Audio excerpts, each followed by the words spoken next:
প্রতিবেশী দেশ আছে, আমরা আমাদের দেশ নিয়ে যত ভাবি তারা তার চেয়ে বেশি ভাবে।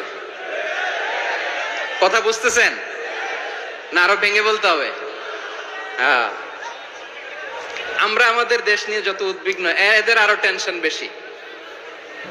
বলেন, আমাদের দেশে শান্তি আছে না নাই? আমরা হিন্দু মুসলিমে কখনো দাঙ্গা লাগে? আসতে বলেন, কেন লাগে? ওদের পূজা পার্বণে আমাদের মাদ্রাসার ছেলেরা যে পাহারা দেয়, চিল্লায় বলেন ঠিক কিনা? আমাদের তাফসির মাহফিলের সময় ওরা ডিস্টার্ব করে, ঢোল বাজায় না। ওদের পূজা পার্বণের সময় আমাদের তাফসির মাহফিলের ডেট হলে আমরা চেঞ্জ করে দেই। সুবহানাল্লাহ, কি সাম্প্রদায়িক সম্প্রীতির রোল মডেল।